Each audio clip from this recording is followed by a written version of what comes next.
Muy bien, pues vamos a comenzar con esta sesión, segunda sesión del módulo de córnea de la Sociedad Mexicana de Oftalmología, en conjunto con el Centro Mexicano de Córnea y Cirugía Refractiva. Mi nombre es Denis Pincus. Vamos a presentar hoy una sesión muy interesante y muy importante para todos los oftalmólogos, que es el abordaje de las úlceras infecciosas. Voy a compartir mi pantalla. Vamos a presentar a nuestra coordinadora del día de hoy.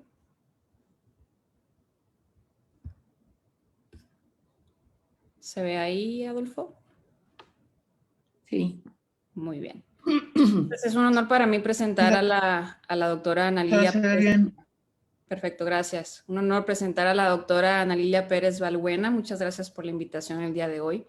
Ella es oftalmóloga por la Asociación para Evitar la Ceguera en México y parte de la UNAM. Es corneóloga, médico adjunto al servicio de córnea de APEC y es expresidente del Centro Mexicano de Córnea y Cirugía Refractiva, y además tiene una especialidad en bioética por la Universidad Anáhuac, así como que es profesora de la Universidad Anáhuac y de la UNAM en la alta especialidad de córnea.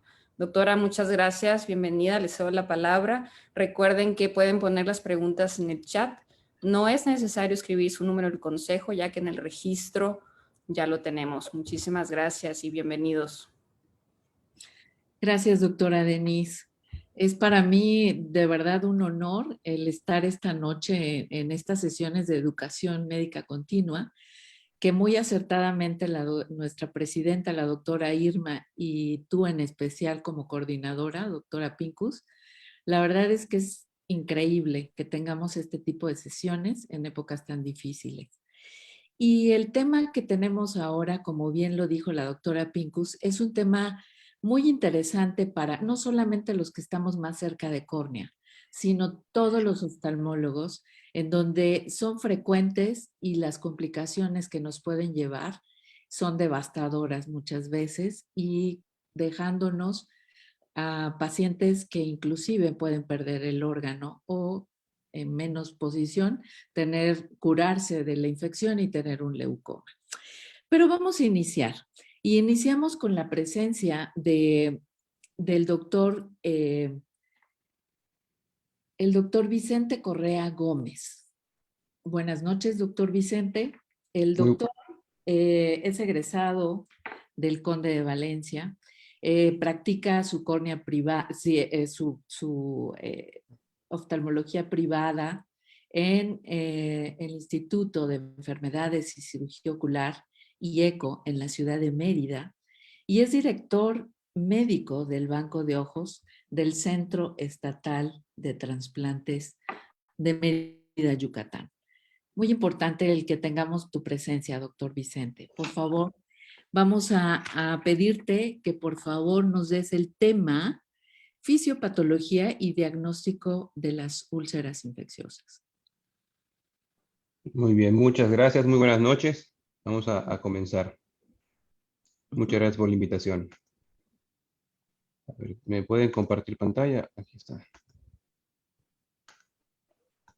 Correcto. ¿Se puede ver? Sí, perfecto. Correcto. Bueno, pues hoy vamos a hablar un poquito acerca de las úlceras corneales infecciosas.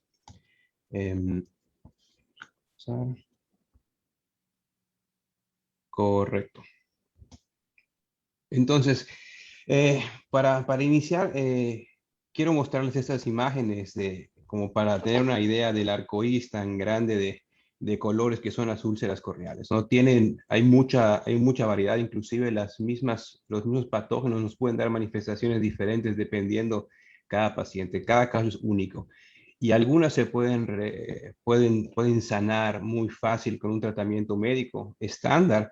Algunas hay que echarles un poquito más de coco y en otras definitivamente hay que actuar rápida, como bien dijo doctora, porque si no el órgano se puede perder en cuestión de horas. Entonces, este es un ejemplo de dos casos que podemos observar. Una úlcera de 24 horas de evolución, mucha lisis, mucho hipopio. A las 24 horas encontramos esto, un descemetocele central importante y a las 48 horas ya estaba operada, ¿no? Realmente, pues esto fue un actuar muy rápido porque si no, el ojo se iba a perder. Por el contrario, vemos otro paciente con otra queratitis infecciosa eh, multitratada. Comenzamos cambiando un poquito los tratamientos, comenzamos a observarlo, vigilarlo y vemos cómo poco a poco empezó a mejorar. De tal manera que en el transcurso de más o menos 6 semanas, esto ya había cerrado, obviamente con las lesiones que puede tener estas complicaciones, ¿no? Estas patologías. Bueno, como definición, la queratitis etimológicamente es un proceso inflamatorio de la córnea que va a afectar uno o varios estratos de la misma. Tiene que haber una ruptura, una solución de continuidad del epitelio para que esta infección penetre al interior del estroma. Sin embargo, hay algunas bacterias que pueden penetrar con el epitelio íntegro, como el Corynebacterium, Haemophilus, Neisseria, Listeria y Shigella. Las queratitis se pueden clasificar, infecciosas o no infecciosas. Ahorita nos vamos a enfocar a las queratitis infecciosas, bacterianas, bacilos, podemos encontrar cocos, virales. Lo más frecuente que vemos en la práctica pues es el virus del herpes. Micóticas encontramos sobre todo los filamentosos, y parasitarias, que son las que menos encontramos porque a lo mejor son las que menos buscamos, ¿no? Como la cantamoeba. Entre los antecedentes, pues sabemos que las opacidades corneales causadas por la queratitis actualmente es la cuarta causa de ceguera en países en vía de desarrollo, y México está entre ellos. Eh, es muy importante porque esta ceguera que se causa es por todas las secuelas que nos van a causar este problema de la queratitis, y hasta un 10% puede ser evitable si se tratan a tiempo. Es muy importante. Eh, en México, la gran mayoría de las queratitis que hay en el grueso de la población es de gente trabajadora, es gente del campo, gente que está trabajando, gente que está limpiando su casa, gente que está limpiando en el trabajo, y algo le entra al ojo y ahí se acabó el cuento y comienza un martirio que gracias a Dios, pues si se atiende a tiempo, pues puede ser algo rápido. En Estados Unidos, por el contrario, la gran causa de las queratitis infecciosas es por el uso del lente de contacto. Uso de lente de contacto. Esto es un asco. Este paciente me llegó a mí hace más o menos como 9 años. Un paciente referido que tenía una queratitis. En el momento que yo lo veo, le digo, oye, ¿usted usa lente de contacto? Sí, sí uso lente de contacto. ¿Los tiene de casualidad? Sí, muéstremelos. Y me muestran esto, ¿no? Y cuando me veo esto, yo quiero irme para atrás, ¿no? Porque eso que se ve amarillo ahí no es Vigamox que le pusieron, es la misma solución de lente de contacto que está de color amarillo, con pestañas, con detritus y con tierra por todos lados, ¿no?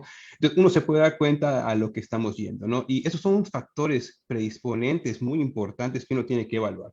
El uso del lente de contacto es muy importante, ¿no?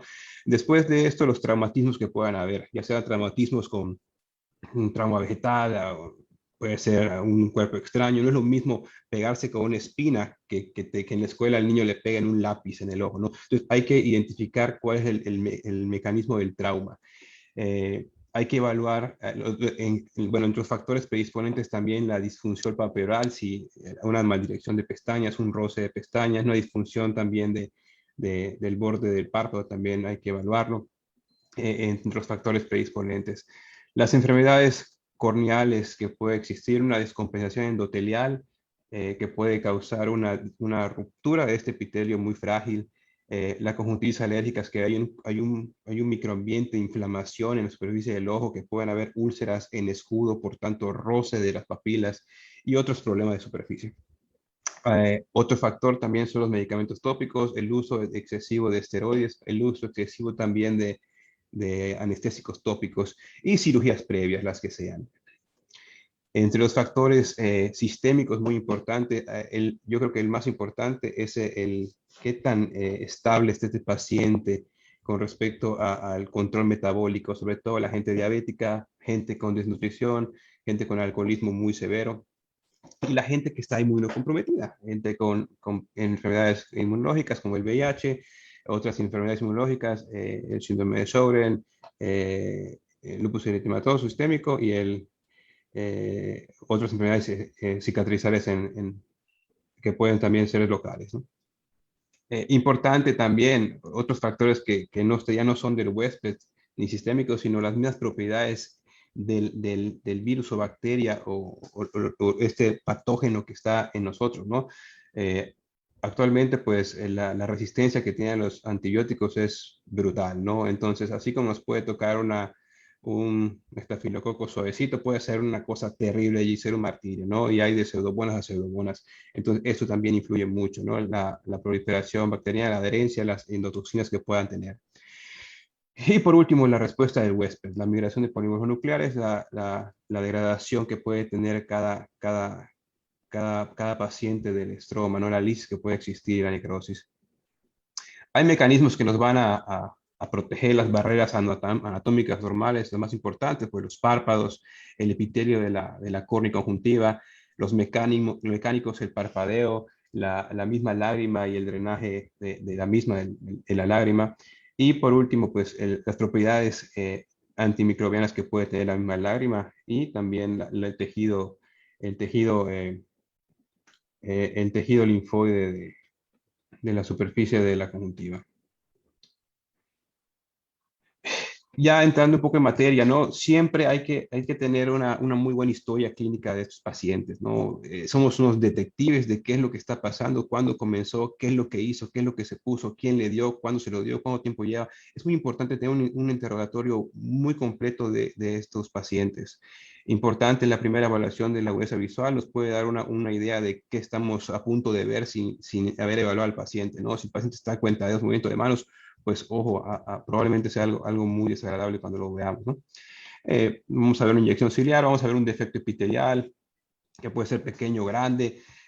Hay que siempre ver dónde está ubicada la úlcera, si es central, ver cómo son los bordes definidos, no definidos, irregulares, sobrelevados, la profundidad de esta lesión, qué tanto involucro hay, está en el estroma anterior, medio, posterior, qué tanto porcentaje de involucro hay. Qué tanto es tan grande el infiltrado con respecto al defecto epitelial, hasta dónde llega, qué reacción puede tener en la cámara anterior. Todo esto hay que evaluarlo para poder, pues, empezar a ir imaginando qué es lo que vamos a hacer.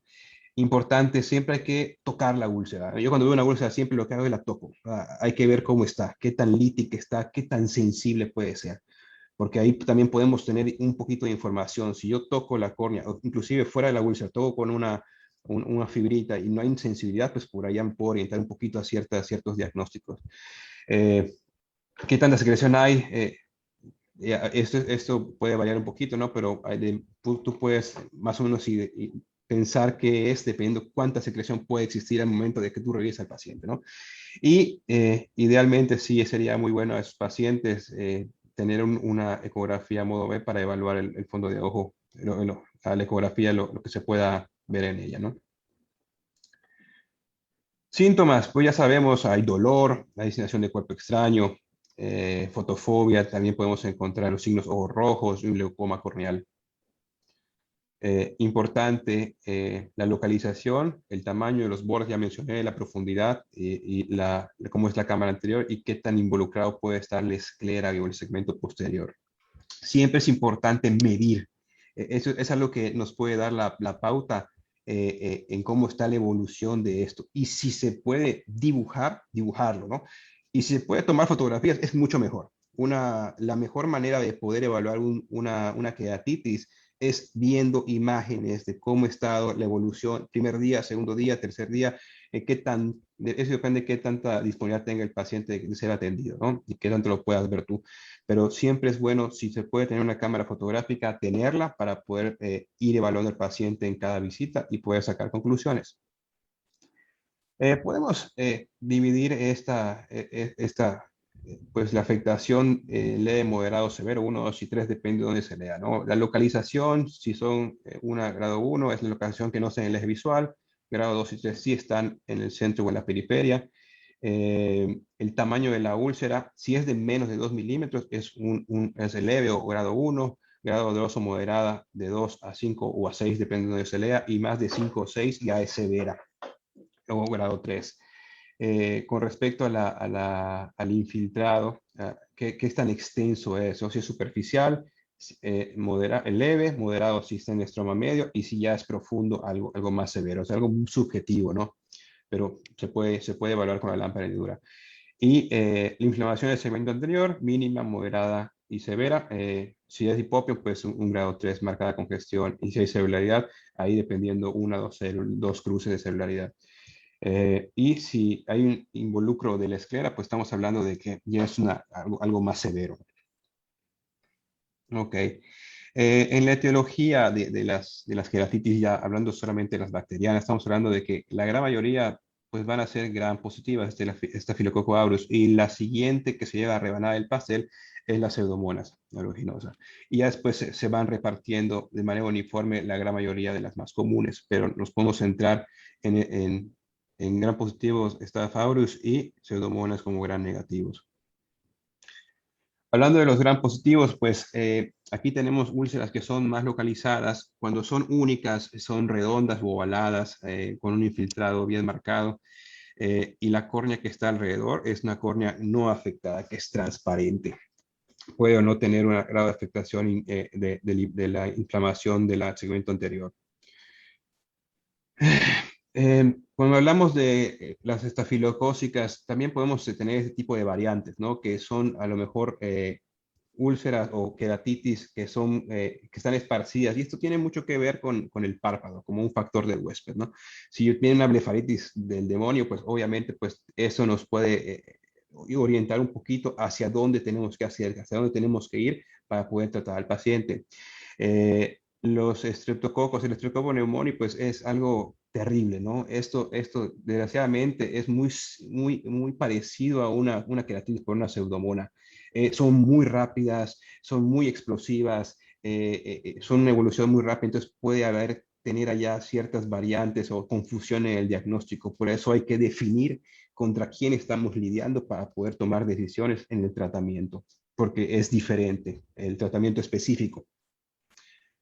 Cuando hablamos de anocardia, que también es un gran positivo, ahí estamos hablando de una infección que pudo haber sido por un trauma menor, una exposición al suelo contaminado, y es muy chistoso porque aquí podemos confundirlo con una úlcera micótica, porque son lesiones pequeñas en forma de la cabeza de un alfiler, como dicen los libros, y son muchas que nos pueden asemejar a un aspergillus, por así decirlo, o un fusarium. Pero el tratamiento es completamente diferente.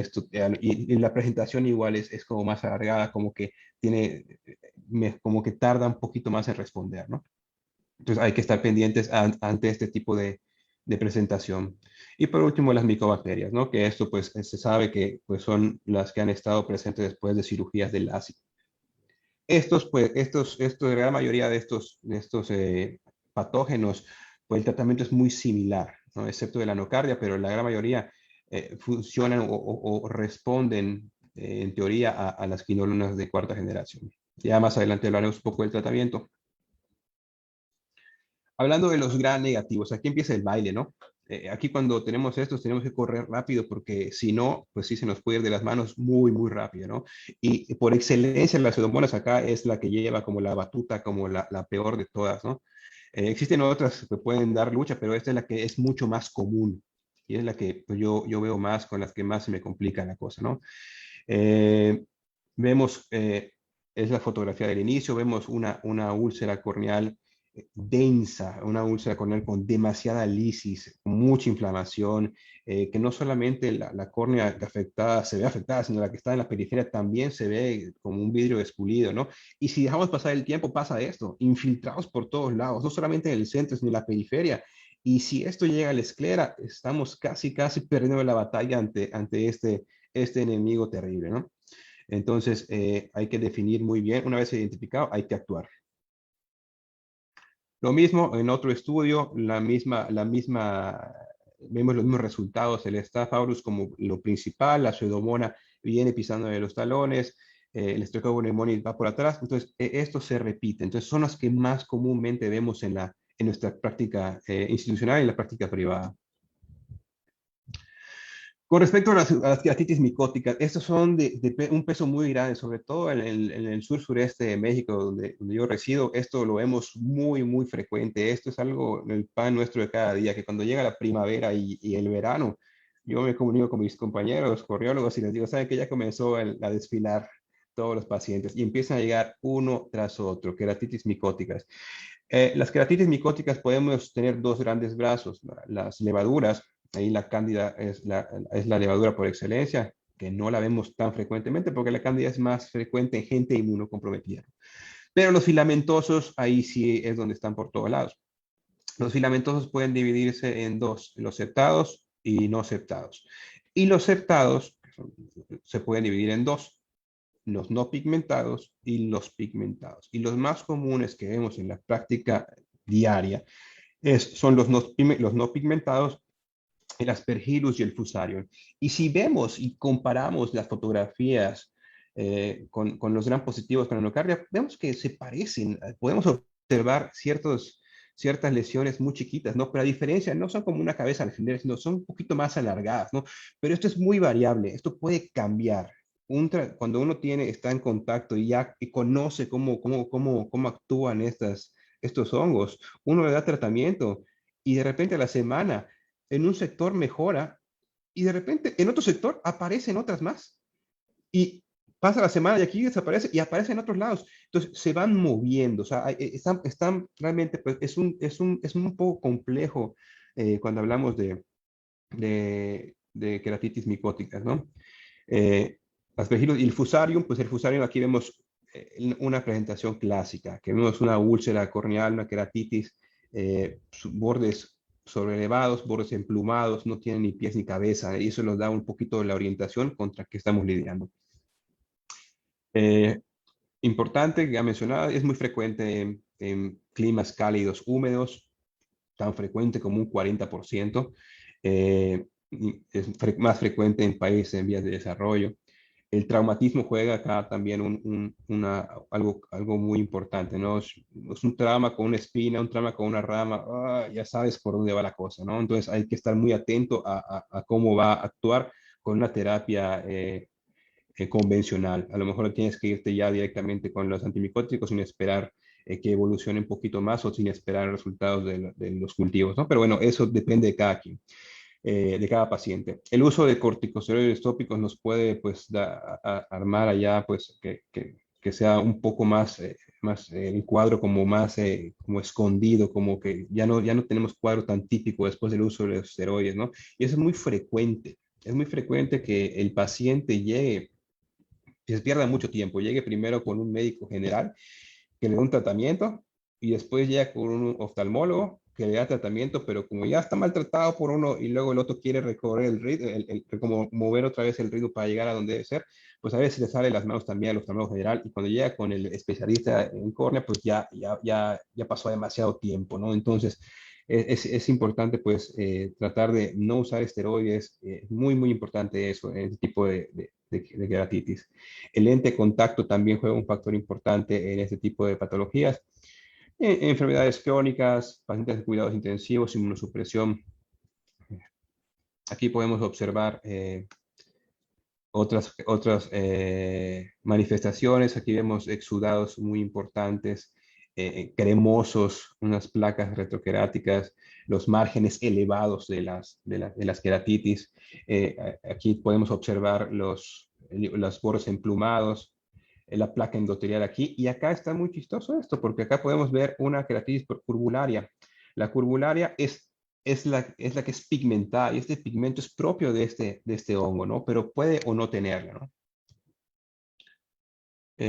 Síntomas igual que una queratitis bacteriana, ¿no? Solo que la evolución es un poquito más lenta.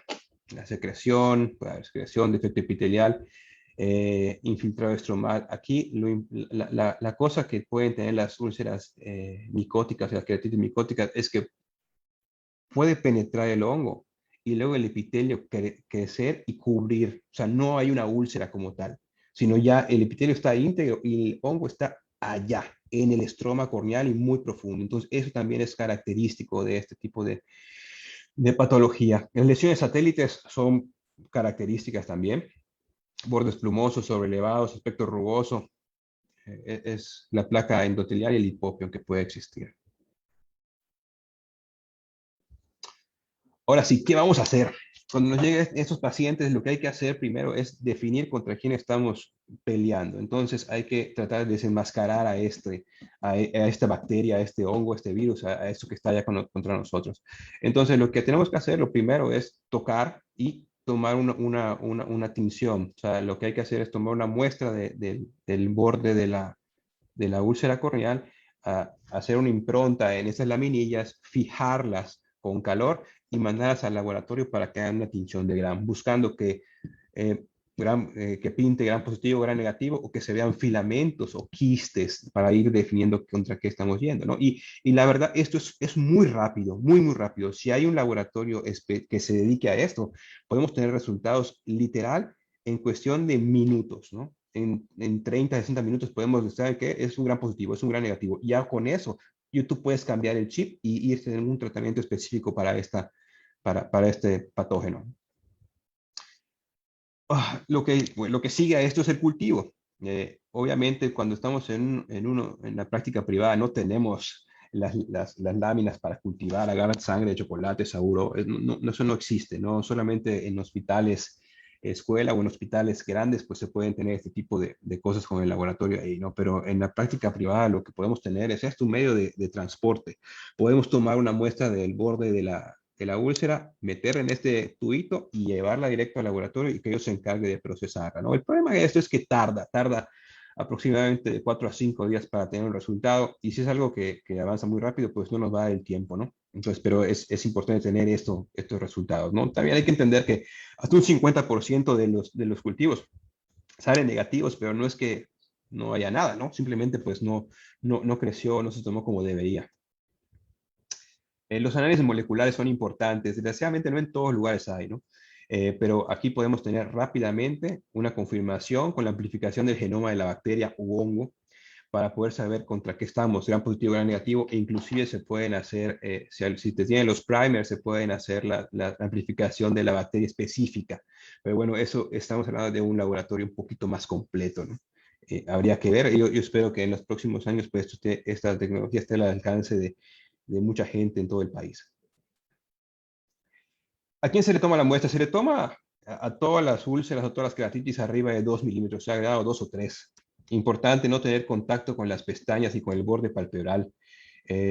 Siempre tomar esta muestra del borde a la lesión. Y a veces el fondo del saco, pero lo que estamos buscando es exactamente la lesión para poder definir el patógeno. Y muy importante, y esto es súper importante, cuando tengan un paciente con una queratitis, el lente de contacto, pídanselo, porque eso se puede cultivar. Yo creo que tengo más cultivos positivos de lente de contacto que de úlceras, ¿no? Entonces, esto es algo muy importante para poder buscar, saber contra quién estamos peleando. Y por último, una cosa que pues, a lo mejor no nos da un diagnóstico como tal, pero nos puede ayudar. Hace unas semanas tuve una plática con un compañero y estábamos hablando acerca de que al paciente no hay que pedirle nada, ni estudios de más, porque pues ¿para qué? Si no le va a cambiar ni el pronóstico, ni el tratamiento, un estudio, ¿por qué se lo pides, no? Bueno, a lo mejor la tomografía corneal no te va a cambiar el pronóstico ni el tratamiento, pero las imágenes que nos pueden dar esta tecnología, a veces una imagen vale más que 1000 palabras para el paciente. Si al paciente tú le muestras estas imágenes donde diga, mira, tu córnea está adelgazando y está a punto de perforarse. Si no te pones las gotas a cada hora, como te digo, no, pues probablemente pierdas el órgano. Obviamente eso lo escucha el familiar, lo escucha el paciente y se ponen las pilas. Y probablemente este estudio, aunque directamente no te vaya a causar un impacto, indirectamente sí puede cambiar la mentalidad del paciente o el familiar para comenzar a ponerse las pilas y ponerse el tratamiento como debe ser, ¿no? Y eso puede hacer la diferencia entre perder un ojo o conservarlo. Ok, pasamos un poco al tratamiento. ¿Qué vamos a usar? Okay, buscando en la literatura lo más nuevo que hay, pues no te dice, bueno, hay que usar un antibiótico de amplio espectro, que tenga poca toxicidad, que sea disponible para el paciente, que el costo sea adecuado, que sea algo epidemiológicamente para la región y que la resistencia no sea tan grande. Bueno, pues es un poco complejo todo esto, ¿no? El medicamento que, pues, que hasta la fecha nos está funcionando son las quinolonas de cuarta generación, ¿no? Eso aún es válido. Sin embargo, en Estados Unidos en los últimos años se ha visto que hasta anualmente hay 2 millones de queratitis resistentes a las quinolonas de cuarta generación. Entonces, esto es preocupante, es muy preocupante, pero tenemos que comenzar con una monoterapia, es muy importante, con tratamiento empírico, ¿okay? En lo que salen los cultivos, en lo que tenemos un poco más de, de información, porque puede ser que solo con esto mejoren, pero puede que no. El esquema de impregnación, cuando tenemos al paciente en el consultorio, ahí comienza el esquema de impregnación. Una gota cada minuto por 5 minutos, luego cada 5 minutos por 15 minutos, luego cada 15 minutos por 30 minutos, cada 30 minutos por una hora, y luego cada hora, hasta evaluar respuesta de 24 a 48 horas, ¿no? Y estar pendiente de cómo funciona, ¿no? Siempre tener en cuenta la resistencia que puede existir ante los patógenos, ante los que puede existir con los medicamentos, ¿no? Factores a considerar. Es importante tener siempre un cultivo, siempre un antibiograma. Eso nos va a dar la pauta para navegar en un rumbo. Si no tenemos un cultivo y antibiograma, estamos navegando al garete. Entonces hay que estar con mucha precaución con esto.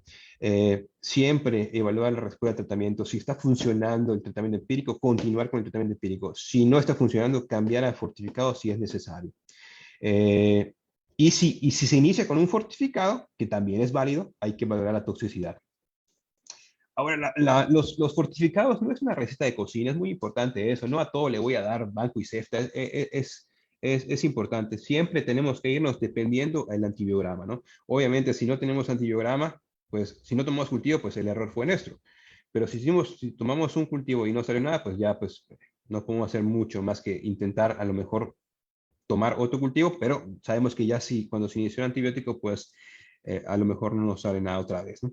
Entonces, pero para entender un poquito, si tenemos sospecha de un gran positivo, vancomicina. Si tenemos sospecha de un gran negativo, ceftazidima, ¿okay? Pero es preferible tener evidencia para poder saber a qué le estamos disparando. Existen muchos otros fortificados que podemos usar, muchos otros. Aquí tengo yo una tabla con la preparación de los fortificados. Si alguien lo quiere, me la puede pedir después. Pero aquí tenemos todo y esto, cada paciente hay que individualizarlo. Cada paciente es un mundo. Entonces, yo puedo tener mi arsenal y me voy a ir a lo que es sensible del antibiograma. ¿Okay? Importantísimo. No hay que, no hay que iniciar, bueno, como recomendación, no podemos usar una bomba para matar una hormiga, eso, porque así comienzan las resistencias, ¿no? Entonces, hay que estar con mucha precaución con este tipo de tratamientos. Yo tengo anécdotas, ¿no? Experiencias con pacientes en la cual yo comienzo con un tratamiento de monoterapia, va mejorando, se atora. Vamos con la cefta porque sabemos que es una pseudomonas que es sensible a cetazidima. Comenzamos, mejora y de repente se atora también. Entonces, buscando un poquito entre artículos, entre compañeros, es que vamos a iniciar con esto que es más potente. Órale. Y imipenem. He usado yo el imipenem fortificado con excelentes resultados cuando son úlceras resistentes a los fortificados convencionales, ¿no? Entonces, me ha ido muy bien en queratitis que no jalan con la cetazidima, en pseudomonas, pero tampoco es para usar el imipenem en todos los casos. Es muy importante tener siempre unas bajo la manga en dado caso de que no funcione nuestro tratamiento, ¿no? Y siempre es importante, pues, evaluar la resistencia, no usar estos medicamentos a diestra y siniestra, es muy importante, ¿no? Siempre ser muy cauto. Importante también, tratamiento complementario, los inhibidores, los anticolagenolíticos. La doxiciclina es muy importante como un tratamiento ayudante a esto, ¿no? Esto, pues, hay estudios que nos dicen que puede reducir el índice de perforaciones en pseudomonas hasta un 50% y disminuye la incidencia de la queratoplastía penetrante. Eso acompañado de la vitamina C para la cicatrización. Y aquí es algo muy discutible, el uso o no de esteroides, ¿no? Yo en lo particular no uso esteroides en la etapa aguda. A lo mejor cuando ya está en resolución, pues ya le meto con fuerza, pero no a la etapa aguda. Hay unos que dicen que se puede hacer, que hay que usarla después de las 24, 48 horas de iniciar una quinolona de cuarta, iniciar con esteroides, pero yo tomo mis precauciones, no lo recomendaría, ¿no? Eh, Unos dicen que la inflamación disminuye, con ello la neovascularización y las secuelas que puede existir, pero otros argumentan que puede aumentar la infección y disminuir la cicatrización. Hay un estudio de esteroides en úlceras corneales y ahí pues es muy puntual, ¿no? Hay ciertos puntitos importantes. Los esteroides son beneficiosos en pacientes con visión muy mala al inicio. Úlceras más de 4 milímetros centrales mostraron que a los 3 meses la agudeza visual mejor corregida mejoró con respecto al placebo. También encontramos que la miocardia empeoró notablemente. Ahí sí, esteroide hizo que empeorara muchísimo en estos pacientes, ¿no? Y que en pacientes con pseudomonas no se beneficiaron del uso a largo plazo de esteroides al momento de la etapa aguda, ¿no? Entonces, no hay suficiente evidencia actual para apoyar el uso de esteroides adyuvantes al principio de estas manifestaciones. Okay. Eh, el tratamiento de las micóticas, perdón, Yeah. nosotros nos vamos, no tenemos muchas opciones tampoco. La natamicina, pues es lo que hay, no hay más, ¿no?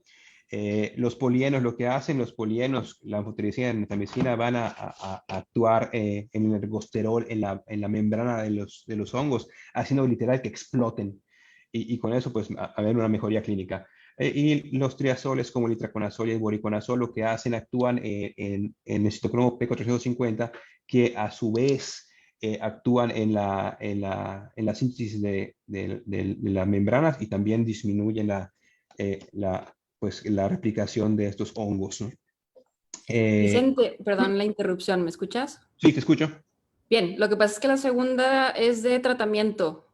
Van a hablar sobre esto Ah, precisamente. Sí, perdón, me estoy metiendo, ¿verdad? Sí, eran sí, 20 minutos. Muy bien. Entonces, Ok. si quieres, ahí la dejamos o si quieres concluir, adelante. No, no, está Gracias. perfecto. No, no, está perfecto. Aquí terminamos. ¿te falta mucho, Vicente? No, No, no, bueno, a ver, voy a irme directamente perdón. con tu última diapositiva. ¿O? Sí, sí, ahorita nada más en las virales, ¿no? Rapidito, nada más voy a mencionar un poco de las queratitis virales. Lo más importante, el virus del herpes. Nosotros los humanos somos el reservorio natural.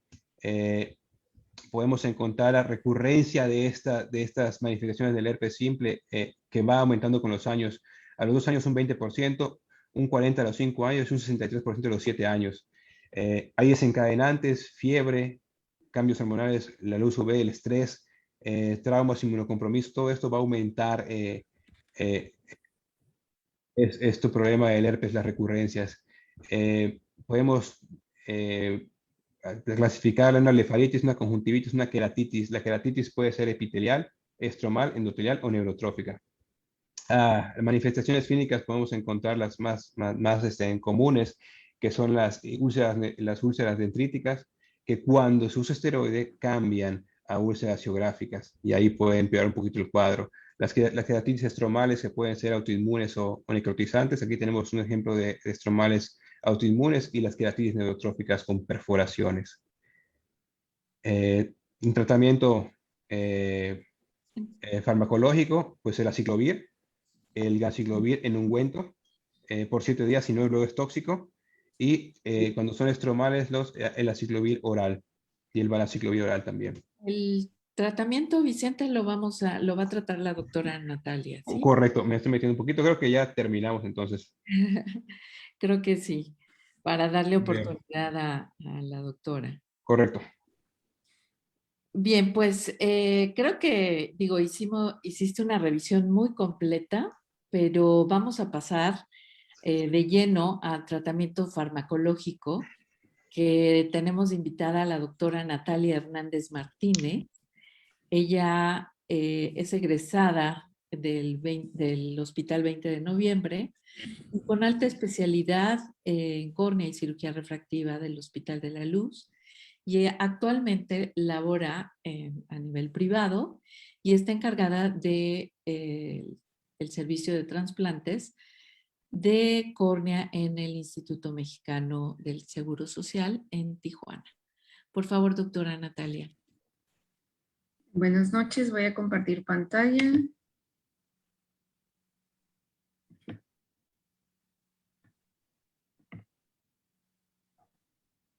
¿Se ve? Sí.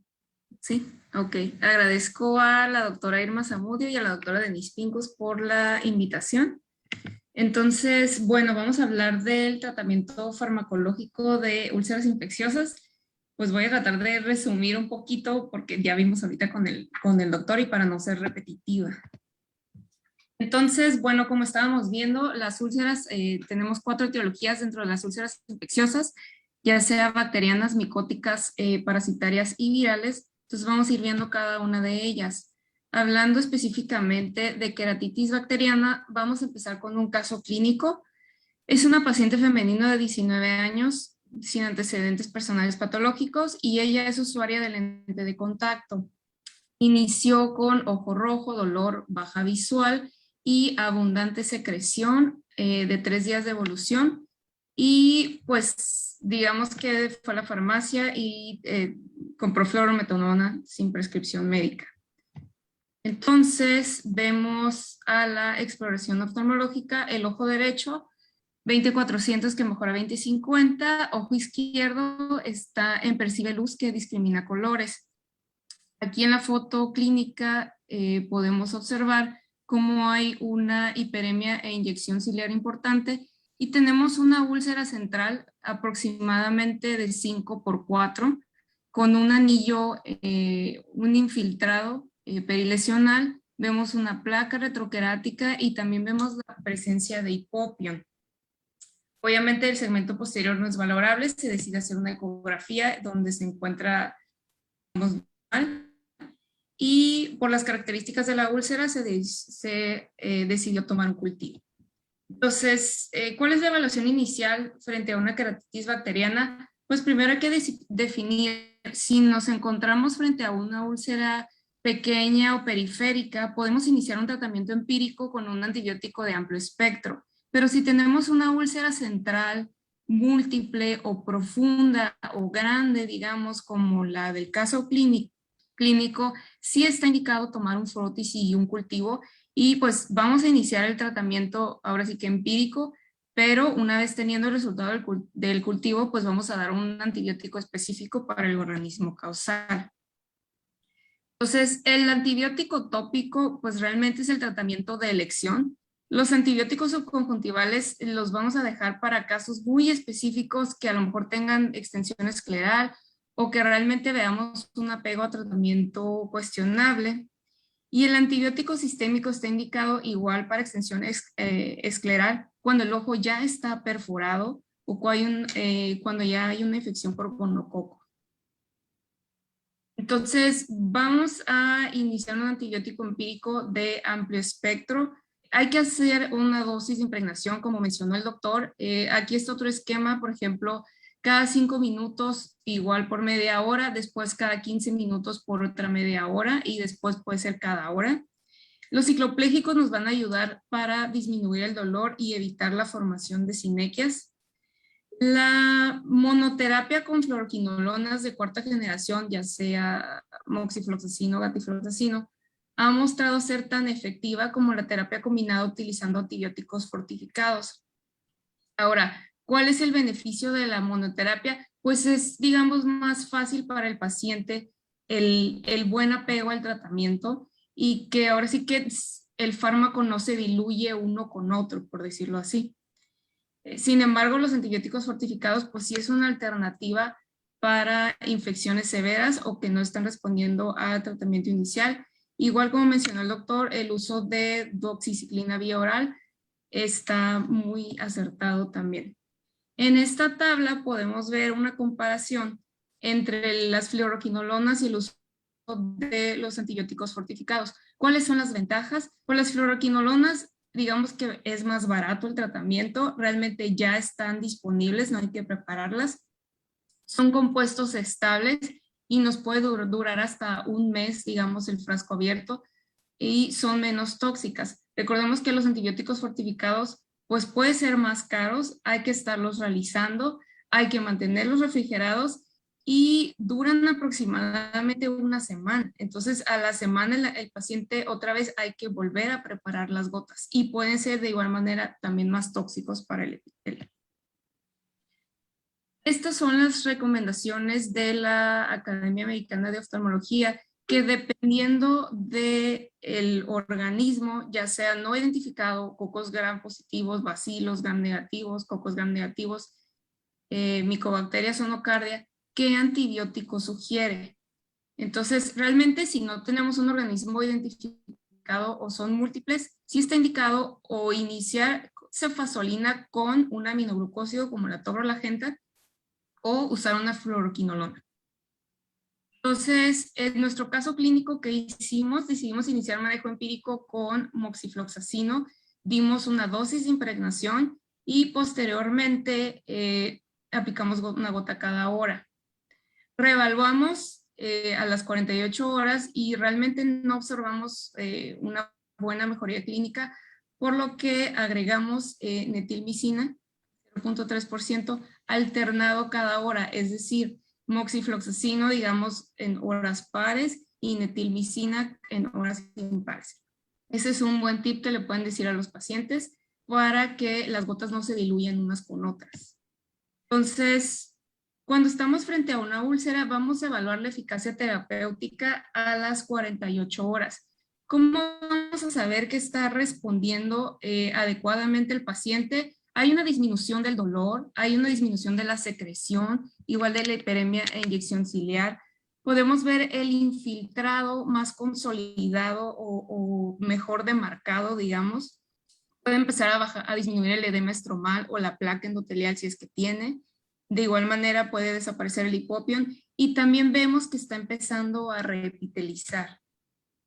Entonces, en esta evaluación a las 48 horas vamos a irnos por una de las dos vertientes. ¿Está estable o mejorando? Pues vamos a seguir con el mismo tratamiento.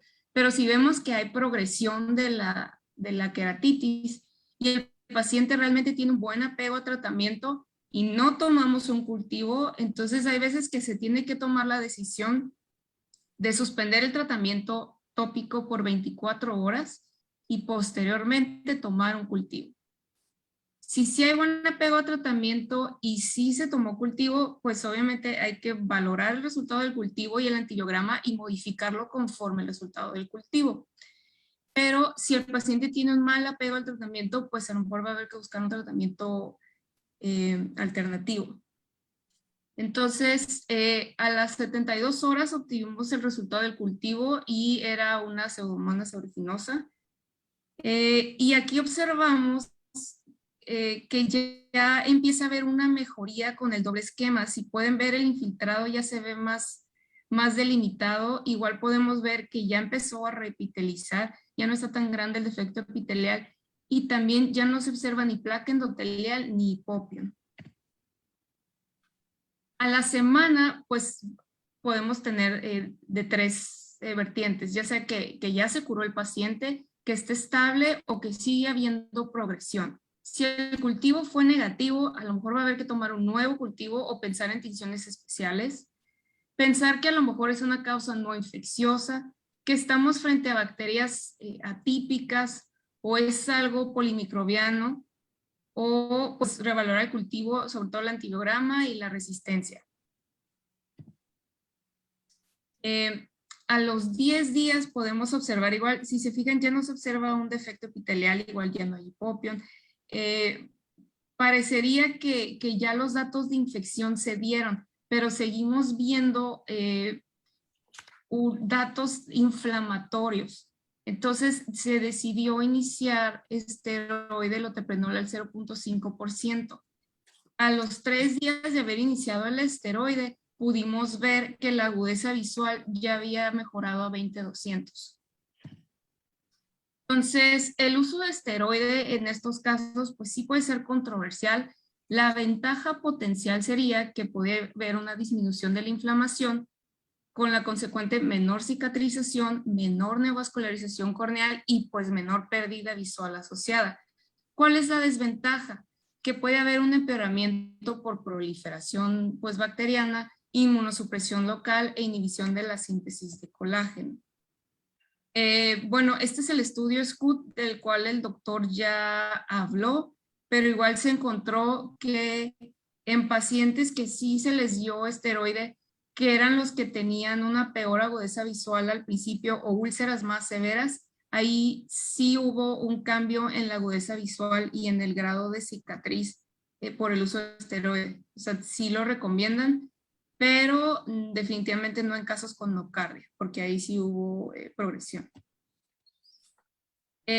Hablando de queratitis micóticas, estas son, digamos que más difíciles de tratar, ya que los fármacos disponibles son fungistáticos y tienen una eficacia limitada por su pobre penetración en la córnea. Tenemos 3 grupos, como ya los mencionó el doctor. Tenemos a los polienos, que estos aumentan la permeabilidad de la membrana celular fúngica con la formación de canales iónicos. Los azoles, ya sea los imidazoles o triazoles, se unen al citocromo P450, que tiene que ver con la síntesis de ergosterol, lo que va a terminar por aumentar la permeabilidad de la membrana celular. Y también tenemos las pirimidinas. Entonces, dentro de los polienos, lo que más conocemos es la natamicina. Tiene un amplio espectro frente a Aspergillus, Fusarium y Cándida. Tiene una pobre penetración al epitelio intacto. Sin embargo, pues es el único medicamento que ya tenemos aquí disponible en México de manera comercial, la natamicina tópica suspensión al 5%. Otro que podemos utilizar es la anfotericina B. Sin embargo, pues tenemos que hacer la dilución, igual mantener en refrigeración y protegerse de la luz. Lo podemos usar de manera tópica, pero también se ha visto que se puede aplicar una inyección, ya sea intracameral o intravítrea, o de manera intravenosa. Dentro del grupo de los azoles, por ejemplo, el miconazol es de amplio espectro contra Aspergillus, viene en un preparado dermatológico al 1%, y la absorción oral y tópica es pobre, pero se ha visto que puede alcanzar niveles adecuados en humor acuoso tras la administración intravenosa. El ketoconazol es un fungistático frente a levaduras y algunos hongos filamentosos, y viene en cápsulas ya sea de 200 o de 400 miligramos por día, y podemos prepararlo de manera tópica al 2%. El itraconazol es un antifúngico tomado que realmente sí utilizamos de manera frecuente, 100 miligramos vía oral 2 veces al día, y hay que agregarlo en cualquiera de los esquemas tópicos que demos. O sea, por ejemplo, si dejamos natamicina tópica, también hay que darle al paciente itraconazol 100 miligramos vía oral 2 veces al día. Tiene buena actividad frente a Aspergillus, Curbularia y Cándida. El fluconazol igual es de amplio espectro, aunque menor que el itraconazol. También nos sirve de manera tópica, oral o para hacer un lavado de cámara anterior. El voriconazol es un derivado de fluconazol con un espectro de actividad más amplio y tiene una excelente actividad in vitro contra Aspergillus cándida. Tópico se ha visto que tiene una buena penetración al epitelio corneal y humor acuoso, y también está descrito la inyección intraestromal al 0.05% en 0.1 mililitros, 3 puntos alrededor, digamos, del infiltrado en queratitis fúngica que no está respondiendo y que es profunda. Una de las ventajas del voriconazol es que es un medicamento caro. Un tip también que se me pasó, los medicamentos cuando se hacen de manera tópica, como les comenté, no penetran adecuadamente el epitelio corneal, entonces hay que estar haciendo una desviridación cada 1 o 2 días para poner el medicamento y que tenga una mejor penetración. El uso de corticosteroides es controversial. Se podría decir que reducen el daño corneal por leucocito secundario e inflamación, pero facilitan la invasión del hongo a planos profundos de la córnea e invasión de la membrana de Descemet. Entonces, realmente en queratitis micóticas no utilizamos esteroide. Les quise presentar este artículo porque son escenarios con los que nos podemos enfrentar ahora sí que con todos los pacientes. ¿Qué pasa con el uso de corticosteroides tópicos en queratitis fúngica en pacientes que, por ejemplo, los está viendo un médico, no sé, general y les indicó tobramicina con dexametasona, entonces nosotros vemos al paciente y nos parece más un hongo, o decidimos tomar un cultivo y al ver el resultado del cultivo, pues vemos que se trata de una queratitis fúngica. En esta revisión que hicieron se encontró que si se suspende el esteroide de manera abrupta en pacientes a quien ya se les inició la terapia con esteroide, puede haber un empeoramiento y de una manera muy rápida, incluso perforarse en 2-3 días y llegar hasta una queratoplastía penetrante. Entonces, por ejemplo, aquí en el caso 1 y en el caso 2 eran pacientes con una queratitis fúngica asociada al lente de contacto que les habían iniciado esteroide. Entonces, cuando ya supieron que era hongo, suspendieron el esteroide y sí ven cómo pues, prácticamente empeoró la queratitis y en el segundo caso terminó en una queratoplastía. Entonces, lo que sugieren es disminuir el esteroide de manera gradual, no suspenderlo abruptamente. Hablando de queratitis parasitaria, específicamente de Acanthamoeba, realmente no existe un protocolo terapéutico establecido ni existen medicamentos autorizados específicamente para su manejo. Realmente aquí los objetivos pues serían tanto erradicar los quistes y trofosoditos y una resolución rápida de la respuesta inflamatoria asociada. Realmente lo que más se ha visto que funciona son el uso de las biguanidas y las diamidinas. Las biguanidas interactúan con la membrana citoplasmática, lo que produce pérdida de componentes celulares e inhibición de enzimas. Tenemos de dos tipos, la biguanida de polihexametileno o la clorhexidina, que puede ir del 0.02 al 0.2%, con una toxicidad epitelial mínima. Las diamidinas poseen una superficie catiónica que induce cambios estructurales en la membrana, afectando su permeabilidad, y una vez que penetra la sustancia en el citoplasma mediano, produce la desnaturalización de proteínas. Aquí tenemos el isotionato de propamidina o prolene y la hexamidina, que es el desomedine. Aquí el tratamiento prolongado sí produce toxicidad epitelial. Lo idealmente sería iniciar el tratamiento con alguno de estos dos grupos, ya sea con, por ejemplo, clorhexidina o con prolene. El problema es que aquí en México de manera comercial pues no contamos con ellos. Sé que la clorhexidina podemos hacer la dilución o pues si alguno de ustedes, yo he visto que el prolene en eBay de Estados Unidos se puede adquirir. También está indicado dejar un aminoglucósido tópico, ya sea neomicina, tobramicina, natilmicina, a dosis de impregnación y mantenimiento. Y este tratamiento a veces hay que extenderlo hasta por 6 meses. De igual manera hay que agregar un antifúngico bioral, ya sea ketoconazol, voriconazol o itraconazol, por aproximadamente 10 a 21 días de acuerdo con la respuesta. No podemos darlo más tiempo sin estar vigilando electrolitos séricos, pruebas de función hepática y pruebas de función renal. También están indicados los cicloplégicos, analgésicos antiinflamatorios no esteroideos vía oral, porque recordemos que la queratitis por Acanthamoeba los pacientes manifiestan mucho dolor. Y corticosteroides tópicos de baja potencia muy raras veces, depende del caso, y realmente no se utilizan tampoco de rutina. Y ya por último, en queratitis virales, pues ahora sí que herpes es todo un tema. Ya también el doctor dio generalidades, pero bueno, en una blefaroconjuntivitis se ha indicado aciclovir oral. Enfermedad epitelial, recordemos que tenemos al aciclovir ya sea en ungüento o el ganciclovir en gel. Enfermedad estromal, aciclovir vía oral y esteroide tópico, acetato de prednisolona, igual en iridociclitis. También está indicado aciclovir oral y prednisolona tópica. Y pues, muchas gracias.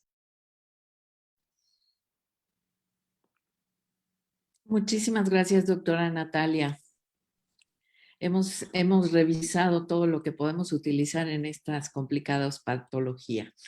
Y bueno, pues vamos a llegar a un punto en donde si el tratamiento médico no nos da resultado, vamos a pasar a otro tipo de tratamiento. Y eso le quiero pedir a la doctora Marta Jaimes, que es corneóloga, es egresada del Instituto Conde de Valenciana, que por favor nos trate el tema de tratamiento quirúrgico. ¿Qué hacemos? ¿Qué hacemos cuando no está funcionando un tratamiento médico y tenemos que recurrir? Algo le tenemos que ofrecer a nuestro paciente. Por favor, doctora Marta. Gracias, buenas noches. Muchas gracias, doctora. Les comparto mi pantalla. Un segundo. Aquí está, listo. Bueno, pues sí, a mí el día de hoy me tocó platicarles respecto al tratamiento quirúrgico de las queratitis infecciosas y voy a hablar de varias alternativas que tenemos. Quiero hablarles un poco del contenido, que va a ser muy breve. Vamos a hablar de las indicaciones, las consideraciones especiales y específicamente los tratamientos que me gustaría resumir: colgajos, membrana amniótica, adhesivos, crosslinking y queratoplastia terapéutica. Y bueno, al final platicamos sobre las conclusiones. Entonces, finalmente, pues sí, justo como ya una vez que hemos abordado, que hemos cultivado, identificado el microorganismo, a veces no lo logramos, tenemos las indicaciones de los métodos quirúrgicos y la mayor parte de ellos finalmente casi se reduce a una indicación que es para salvar el ojo, y algunas veces la segunda indicación es contener la infección. Otros métodos, por ejemplo, crosslinking, son coadyuvantes en el tratamiento con la terapia antimicrobiana. Pero específicamente me gustaría platicarles estas cosas, ¿no? Siempre tenemos que tener en mente los objetivos de la intervención, ¿no? Además, saber con qué patógeno estamos lidiando, idealmente, hay veces que no es posible.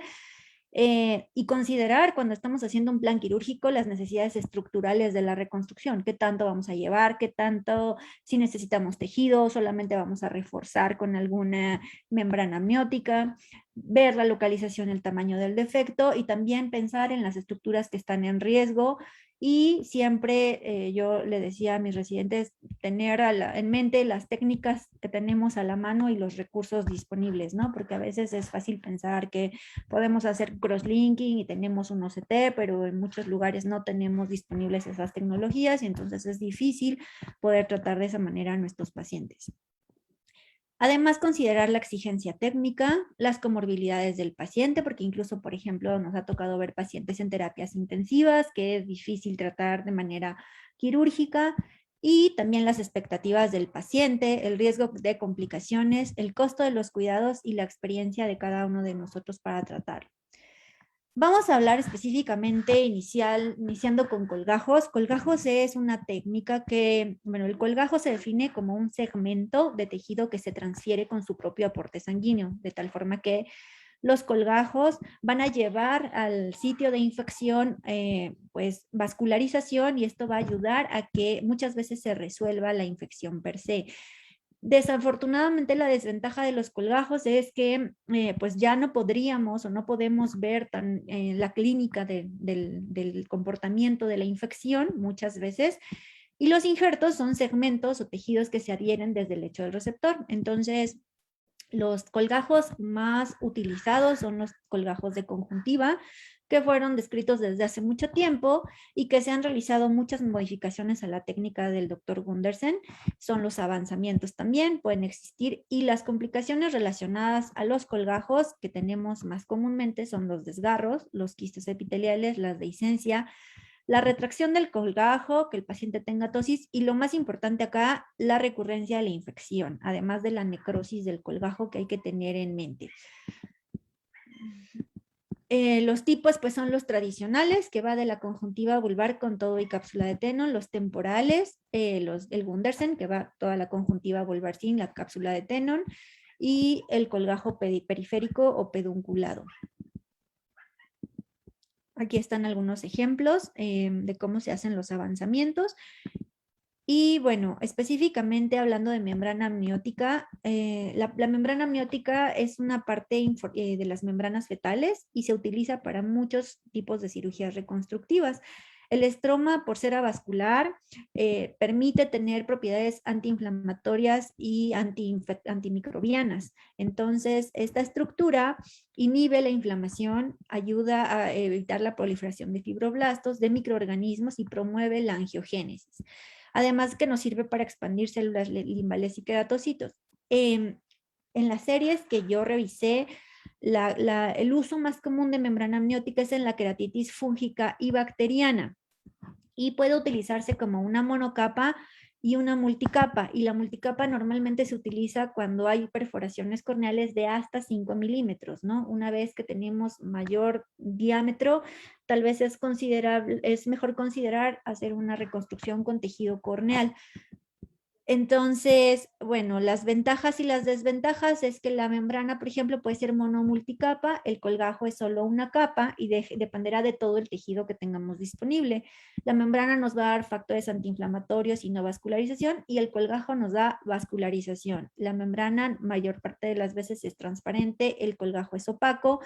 Y lo difícil con la membrana es que es difícil de procesar y por lo tanto tiene mayor costo, y el colgajo finalmente es económico y disponible porque el paciente tiene pues de su propia conjuntiva la mayor parte de las veces.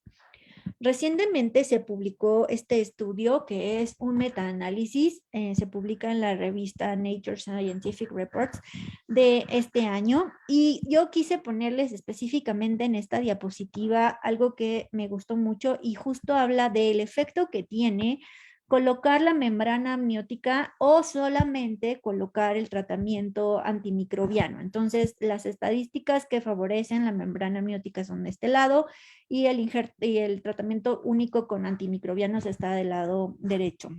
Y finalmente lo importante aquí es que el efecto importante es que produce menor tiempo de cicatrización, o sea, el defecto epitelial cierra mucho más rápido junto con el tratamiento de membrana amniótica, es decir, en esta metaanálisis se compararon los resultados que tenían al colocar el tratamiento antimicrobiano únicamente versus membrana y tratamiento antimicrobiano. Y entonces el efecto favorece la membrana amniótica con una significancia estadística importante. Entonces eso es algo a considerar. Otro de los desenlaces que se midieron fue la agudeza visual no corregida a un mes de tratamiento, y el efecto es muy poco, favorece ligeramente el tratamiento con membrana amniótica, pero finalmente el efecto prácticamente es nulo, aunque significativamente en cuanto a estadística, pero no hay diferencia muy importante o relevante en cuanto a la agudeza visual mejor corregida. Y los efectos adversos, aquí en esta publicación se evaluaban los efectos adversos considerando perforación ocular, considerando pues la necesidad de evisceración o trasplante de córnea, y en este caso el uso de amnios coadyuvante junto con el tratamiento antimicrobiano no hace diferencia, y por lo tanto digamos que el beneficio más importante que tendríamos que esperar es en el tiempo de resolución del defecto epitelial. Y aquí hacen separan las categorías entre el tipo de úlceras que tenían, ¿no? En esta publicación se enfocaron en tratamiento de queratitis bacterianas y fúngicas, y justo en el análisis los autores comentan que no había muchas publicaciones respecto a queratitis con acantameba o con parásitos o con queratitis herpética, y por lo tanto el efecto solo se evaluó en las queratitis fúngicas y bacterianas. Y aquí específicamente el estimado mayor para el beneficio fue para las queratitis fúngicas, con un tiempo menor de cicatrización de hasta 6.9 días, y comparado con las queratitis bacterianas de menos 2 días en promedio. Ahora bien, respecto a los adhesivos básicamente pueden existir los adhesivos que son biológicos y los adhesivos que son sintéticos. En queratitis infecciosas normalmente utilizamos los sintéticos y simplemente son algo que nos puede ayudar en el momento para tratar una perforación o una inminencia de perforación y referir al paciente. El que más utilizamos es el cianoacrilato. Este adhesivo se polimeriza rápidamente y además tiene propiedades bacteriostáticos y bactericidas. A mí sí me ha tocado ver que muchas veces con el cianoacrilato se resuelve mucho del infiltrado. Si no bien resuelve la úlcera, muchas veces sí ayuda a controlar un poco el avance de la infección. No es biodegradable y produce vascularización. Normalmente lo utilizamos en defectos menores a 3 milímetros y a mí la técnica que me gusta, hay varias, pero la técnica puede ser de aplicación directa en el defecto que sea menor a 3 milímetros y colocar un lente de contacto terapéutico, y esta que me parece que es muy bonita, me parece muy fácil de aplicar incluso en el consultorio sin necesidad de un microscopio. Yo la he puesto así, pones el cianoacrilato con un disquito de polietileno que viene en varias presentaciones. Pones un poquito de ungüento de antibiótico estéril o lo que tengas en consultorio y un aplicador de madera, un aplicador de hisopo, y entonces básicamente lo que haces es tocar la superficie y queda el parche de cianoacrilato, se cae el disco de polietileno y pones tu lente de contacto. Normalmente esto resuelve para que el paciente pueda acudir a un centro en donde puedan hacerle ya un manejo más complejo. Y bueno, específicamente hablando de crosslinking es algo que está súper interesante porque, bueno, los efectos del crosslinking, dado que tiene propiedades biomecánicas, termomecánicas y bioquímicas, afecta de todas estas maneras a la córnea. Y entonces se ha visto que es eficaz en el tratamiento de queratitis bacterianas, pero es muy importante considerar, y yo ahí sí tal vez les sugiero que cuando consideremos tener el tratamiento con crosslinking es importante tener tal vez una tomografía de coherencia óptica para poder evaluar el grosor de la córnea, porque puede ser tóxico, ¿no? Recordemos que siempre es importante el grosor corneal en el crosslinking, entonces aquí jugar con de por sí ya tenemos el proceso infeccioso que va consumiendo el tejido, es importante tener en consideración cuánto del porcentaje de grosor ya está alterado. Y recordar que el 50% de la energía se absorbe a las primeras 100 micras de la córnea. Entonces, si el infiltrado es muy denso y tenemos un buen grosor, es factible aplicarlo, pero si no, también hay que considerar que puede dañar el endotelio, puede dañar el cristalino, y la mayor parte de los reportes en los que viene utilizado crosslinking tiene que ver con organismos multiresistentes, ¿no? Es decir, ya tenemos la terapia con medicamentos antibióticos, monoterapia, y luego agregamos fortificados y resulta que sigue habiendo progresión de la enfermedad. Entonces, considerar tal vez crosslinking. Este es un ejemplo de un artículo que yo encontré en el que este es el tratamiento con solo monoterapia de antibióticos. Posteriormente se agrega crosslinking y a los 4 a 6 meses deja una opacidad. Y bueno, también nos sirve para evitar la toxicidad medicamentosa, ¿no? Recordemos que muchos de los antimicrobianos o los medicamentos que utilizamos para el tratamiento de las queratitis producen mucha toxicidad a la superficie ocular, pero esa es otra de las, digamos, indicaciones que podría tener crosslinking. Y también importante evitar a toda costa en queratitis herpética, eso sí es muy importante.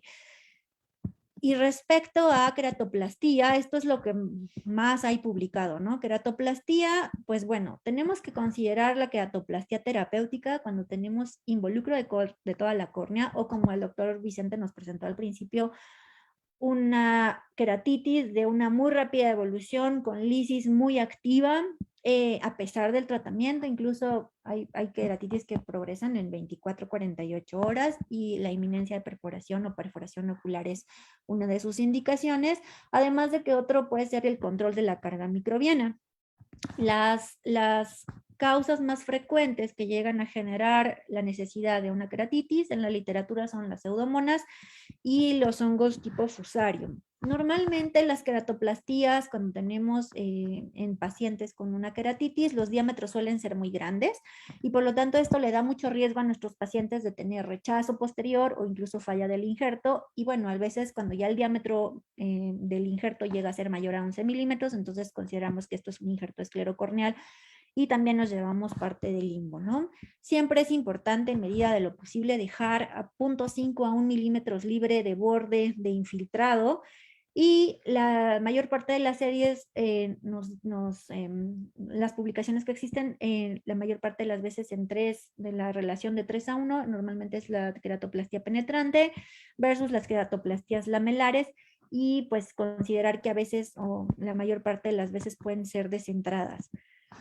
En este artículo que encontré, justo analizaban como las condiciones que llevan a los pacientes a necesitar queratoplastia, pero a mí me pareció esta parte importante, específicamente hablando de los métodos quirúrgicos.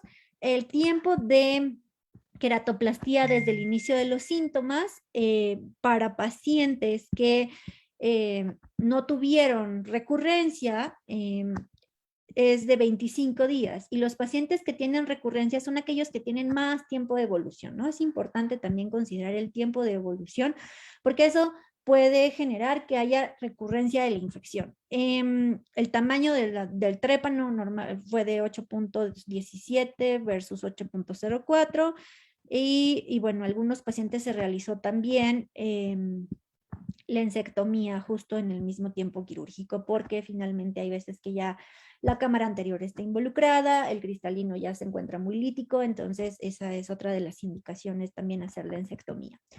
El éxito terapéutico varía, pero la mayor parte de las series nos dice que la eficacia para control de la infección, y justo aquí importante quiero decirles, no tanto como la agudeza visual, sino el control de la infección, es de 80-94%, y entonces esta eficacia se mide como no recurrencia de la infección y de manera secundaria en transparencia del injerto.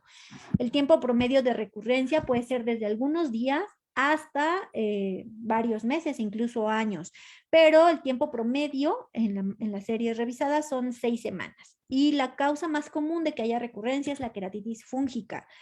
Y bueno, finalmente uno de los desenlaces que se considera una complicación es la evisceración, y en estos casos en los que los pacientes ya requieren una queratoplastía llega a ser hasta el 10% de los pacientes.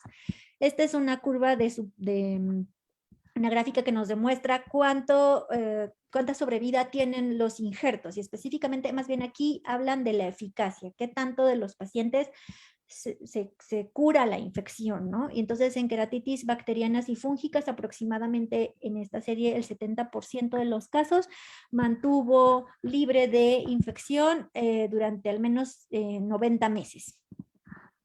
Y bueno, consideraciones especiales de la queratoplastia en el manejo postquirúrgico. A mí siempre me gusta mandarlo a histopatología, ¿no? Es muy importante tener un diagnóstico histopatológico, entonces toda vez que vayamos a tener una biopsia de córnea, considerar tomar un pedacito para el cultivo o volver a hacer el cultivo y nuevamente hacer unas tinciones, ¿no? Ver la anatomía patológica del tejido. Además de continuar el esquema de tratamiento antimicrobiano de manera temprana, se recomienda evitar los esteroides de inicio 5 días en la queratitis bacteriana y ir evaluando el curso clínico del paciente, y se recomienda hasta 2 a 3 semanas en las queratitis fúngicas. Finalmente, bueno, quiero platicarles que el abordaje, el abordaje es importante considerar que en este caso es terapéutico, más que funcional. En segundo término habría que considerar el abordaje reconstructivo y funcional. Y bueno, tenemos que tener un abordaje sistemático para facilitar la toma de decisiones, elegir la técnica que es más fácil, la menos compleja para nosotros en cuanto a nuestros requerimientos, en cuanto a nuestra infraestructura, porque a veces la mejor solución tal vez no es la más sencilla o no es la que tenemos a la mano, y elegir la técnica que dará el mejor resultado en tanto a tratar de preservar las estructuras y finalmente preservar la función. Y bueno, yo les agradezco mucho. Eso es todo. Muchas gracias.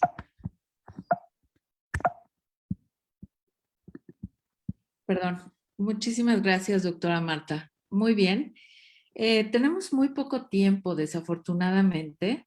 Entonces, quiero hacer una pregunta para, para que nuestro auditorio se quede con algo, con el mensaje que se lleva a casa. Nos han hecho bastantes preguntas, pero al doctor Vicente, ¿cómo manejas? O sea, vemos que esto está encaminado no solo a corneólogos, sino también a oftalmólogos de otras especialidades o oftalmólogos generales. Entonces, ¿cómo nos recomiendas cuando tú, por ejemplo, llega una úlcera a tu consultorio? ¿Qué haces? ¿Cuáles son tus pasos en una forma muy concreta, por favor, Vicente? O sea, llegas y inmediatamente valoras qué consideras para pensar en uno u otro diagnóstico. Ok, bueno, cuando llega un paciente al consultorio, lo primero que hago, apenas llega, yo estoy pensando qué puede ser. Esa es la primera cuestión, ¿no? Dependiendo de mi interrogatorio, yo voy preguntando todos los factores de riesgo. Es muy importante, como dije en un inicio, interrogar al paciente como si fuera detective. ¿Qué es lo que pasó? ¿Cuándo pasó? ¿Qué se puso? ¿Por qué se puso? ¿Quién se lo indicó? ¿Por qué? Una vez que tenga eso, yo tengo una primera idea, como una primera idea que yo puedo tener una conclusión con solo lo que dije. La siguiente va a ser cuando yo lo vea. En el momento de la evaluación clínica, siempre la clínica está por arriba de cualquier cosa. Es muy importante. O sea, tú mandas estudios pensando en algo. No mandas estudios para ver qué sale. Entonces, la segunda, yo tengo acá una idea de lo que yo le dije cuando lo estoy interrogando. Mi segunda idea es cuando yo lo evalúo. Veo la córnea, veo la agudeza visual, el infiltrado, qué tan grande es, cómo está, por la región, la profundidad, la cámara anterior, el tipo de lisis, toco la córnea, no tiene sensibilidad, sí tiene sensibilidad, cuánta lisis tiene. Entonces ya después de eso, yo ya como que uno las dos cosas y digo, bueno, yo creo que es esto, ¿no? Y lo tercero, hacer un cultivo, tomar las muestras, ¿no? Siempre ya después tomo la Perdón, muestra. ¿Ah? perdón que te interrumpa, Vicente. ¿Tomas en cuenta el tiempo de evolución? Sí, siempre. Sí, siempre. Sí, es básico, claro. ¿Cuándo comenzó? Esa es la primera pregunta. Bichos que crecen más rápido y los que crecen más lento. ¿Perdón? ¿Cuáles son los microorganismos Claro, que crecen rápido y otros lento? claro. Sí, ejemplo, esa imagen que puse de la lisis y luego la queratoplastia penetrante, el siguiente, yo le pregunté, ¿cuándo comenzó esto? Hoy en la mañana, doctor, sentí una basura y tenía un puntito blanco. Hoy en la mañana, eran 12 horas, la vi a las 9 de la noche. ¿Qué significa eso? Y cuando lo vi, casi me voy para atrás, ¿no? Esto es una pseudomona, hay que darle de una vez fortificado hoy y mañana te veo a ver cómo está. O sea, uno tiene que basarse de toda la información que tiene para poder sacar conclusiones, ¿no? Obviamente, si la evolución es muy rápida, aguas. O sea, no podemos perder tiempo. Y si yo no me siento calificado para tratar esto, se me viene de las manos. Esa es la realidad, ¿no? Entonces, es muy importante. Muy bien, Vicente. Creo que son puntos importantes y creo que todos estamos de acuerdo en que la clínica es importantísima. No vamos, ya lo dijiste, no vamos a esperar a ver qué cosa nos van a decir, porque en muchos lugares no existe un laboratorio adecuado, que siempre van a salir resultados negativos, ¿no? Entonces, bueno, creo que nos vamos a preguntar. Aquí hay una pregunta para ti también. En la toma de muestra, ya nos comentaste que es importante tomar un frotis y un cultivo. O sea, tú tomas tu frotis a pesar de que el paciente tiene ya tratamiento, o lo dejas durante qué tiempo para tomar tu cultivo o tu frotis. O se lo tomas de todos modos, a pesar de que te dice que ya tiene muchos médicos que lo han visto.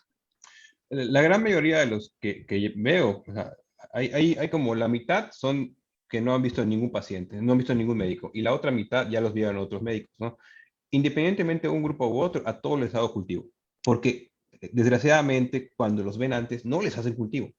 Entonces, tampoco puedo dejarlos sin tratamiento esos días. Le hago cultivo y lo que salga, ¿no? Y comienzo mi tratamiento. Y si veo que no está funcionando, como dice la doctora Natalia, efectivamente hay que parar 24 horas y tomar un cultivo, ¿no? Con los riesgos que esto implica, pero a todos les hago un cultivo. La Ok, primera visita, entonces sí. no lo dejas sin tratamiento y luego tomas el cultivo. Es peligrosísimo, ¿no? Sí, bueno, sí, yo eso creo, ¿no? No, yo prefiero de una vez hacerle esto y Ok, tomar cultivo y ver qué pasa. perfecto. Doctora Natalia, vamos a concretar en tratamiento para que esto se quede, vamos, firme.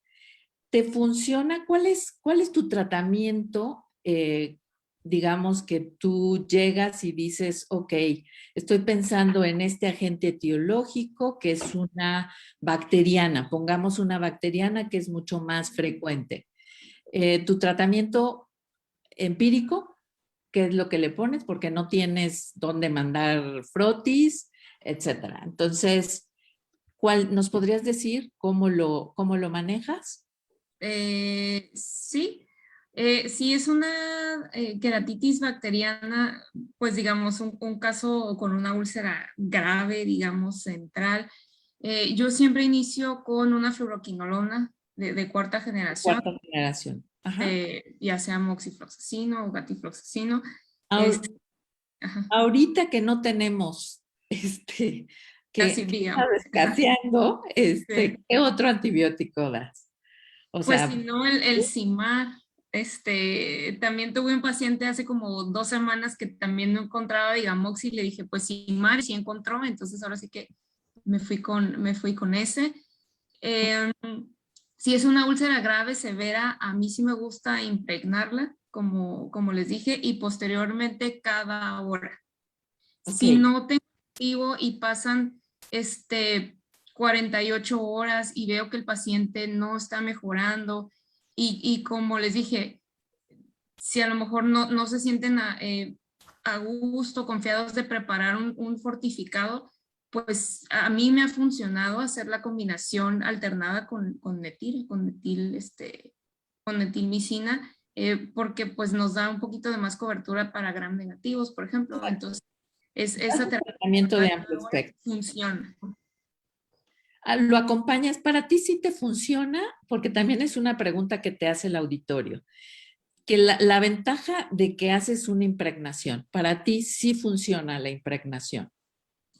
Pues lo que pasa es que así podemos, uno, pues si tenemos al paciente ahí en la sala de espera, pues podemos estar a lo mejor un poquito más seguros de que sí se va a poner el medicamento, si no cada 5 minutos, pues cada 15 minutos, porque también a lo mejor vamos a tener a nuestro asistente ahí encima de, hey, ya le toca la gota. Entonces, eso sí nos va a dar un poquito de más apego al tratamiento, para alcanzar dosis terapéuticas iniciales y después cada hora, porque yo sé que muchas veces a los pacientes se les olvida o no se van a estar poniendo la gota cada hora, entonces por lo menos pues ahí lo tienes vigilado. Ok. Eso es bien importante porque yo he visto pacientes que llegan al hospital y que les pusieron el tratamiento cada 8 horas. O sea, eso no le hace nada. No. ¿Sí? Entonces, tú le pones tu dosis de impregnación, después lo dejas cada hora. ¿Hasta qué horario tú nos podrías aconsejar que tiene que ir un antibiótico? O sea, haz de cuenta, ya está mejorando y todo, Ajá. y entonces mi úlcera va muy bien. ¿Hasta dónde disminuyo mi dosis? Una gota no sé, O sea, por ejemplo, si veo que ya lo estoy revisando en el consultorio, a las 48, 72 horas y ya veo mejoría, que ya se ve más demarcado el infiltrado, que ya no tiene hipopión, que ya empezó a repitelizar, pues a veces sí ya tomo la decisión de ya empezárselo a dejar cada 2 horas, ya no cada hora. Y a veces también ya les digo, ok, ya en la noche ya no se tiene que estar despertando, porque también al principio sí es muy importante cada hora y eso incluye pues las horas de sueño, ¿no? Que pues, porque si no dejarían a lo mejor de usarlo 8 horas y pues no. Ok. Es, uh -huh. ¿Tú solamente lo das tópico en ese momento o de primera instancia te vas a darle también sistémico? Digo, si ya está, por ejemplo, perforado o extensión escleral, a veces se ven como unos nódulos en la esclera de infección, pues ahí sí dejo antibiótico sistémico. Si no, de primera instancia, no. Ok. Te hace una pregunta el auditorio. ¿Cuáles son los antiqueratolíticos y cuánto tiempo los utilizas? Ok, pues se ha visto que, por ejemplo, la doxiciclina oral funciona porque inhibe, ahora sí que las colagenasas. Entonces podemos dejar la dosis de 100 miligramos cada 12 horas. Ok. Perfecto. Ok. Ahora, hay una pregunta importante que casi no tratamos nosotros, no sé, como que vimos muy superficial la queratitis por Acanthamoeba. Afortunadamente es muy rara, pero de cualquier manera nos hacen una pregunta de cómo consigues la clorexidina y cómo la diluyes. La clorexidina de manera comercial aquí en México, vía oftálmica, pues no existe. No hay. Hay que prepararla. Hay que prepararla. Ahora sí que pues yo personalmente no la he usado, pero sí he visto que la preparan a partir de un enjuague bucal que se llama periodoxin. Y ahí viene la clorexidina al 0.12%. Nada más que habría que diluirla al 0.02%. Ok, entonces la dilución que tienes que preparar es al 0.02%. Y podemos aconsejar, o sea, por ejemplo, en algún lugar donde hay algunos oftalmólogos que puedan solicitarla o que ya esté preparada o cosas por el estilo, que puedas dejar alguna recomendación o no. O simplemente hay que comprar y prepararla nosotros. Pues supongo que depende a lo mejor de cada ciudad y el centro oftalmológico que hubiera, o sea, en cada ciudad. Yo imagino que en la Ciudad de México, pues en los grandes hospitales de enseñanza, pues a lo mejor sí es más fácil ahí conseguirla. Conseguirla, ¿no? Ok, perfecto. Que hay que recomendarles que en hospitales de enseñanza podemos conseguirla y les dan el gotero y los pueden comprar sus pacientes. Sin embargo, también podemos recomendar que en el caso de Cantomoeba hay los medicamentos que ya nos recomendaste, que si no consiguen el Brolene, por ejemplo, mucha gente no es fácil conseguirlo, ¿no? Entonces tenemos que recurrir a otros tratamientos. Pero bueno, esto es importante y ahora me queda la doctora Marta, en donde, ¿cuánto tiempo tardas? Por ejemplo, trataste tu úlcera. Nos preguntan, ¿cuánto tiempo dejas para hacer tu trasplante? O sea, ya se mejoró el paciente, ya tienes tú muy feliz y dices, ok, ahora voy a recuperarle su visión al paciente.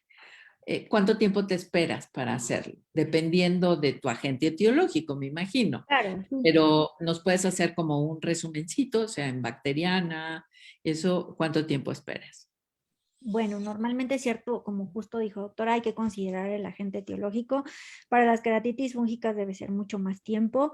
Para las queratitis bacterianas, normalmente cuando ya vemos el leucoma, ya quitamos los antibióticos, puede esperarse, pues es que también depende igual el grado de afectación de agudeza visual y cuánto ve el otro ojo, ¿no? También hay que considerar que el paciente necesita una rehabilitación visual.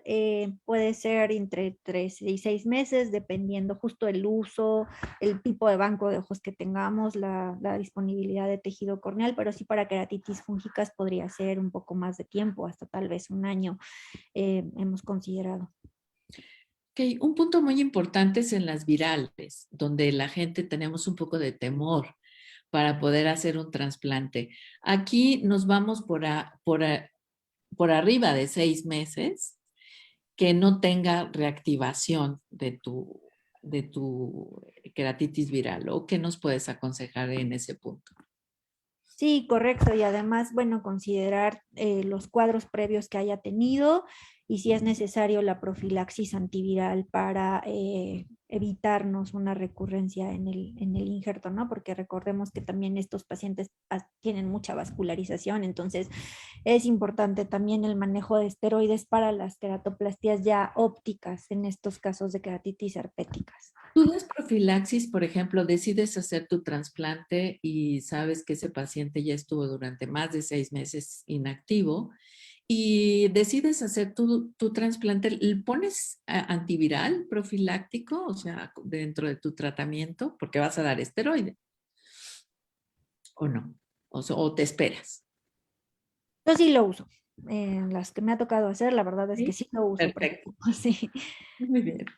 Muy bien, creo que una última pregunta, que aquí se quedaron dudas en el parche de cianocrilato. ¿Alguien de ustedes me puede dar como una orientación de cómo hacen, cómo le ponen el cianocrilato a las pequeñas perforaciones en una úlcera? Tenían duda del parchecito, de cosas por el estilo. Entonces, yo creo que lo pones, tiene que estar seco, lo pones y después nosotros le ponemos un lente de contacto, pero quiero escuchar la opinión de Marta.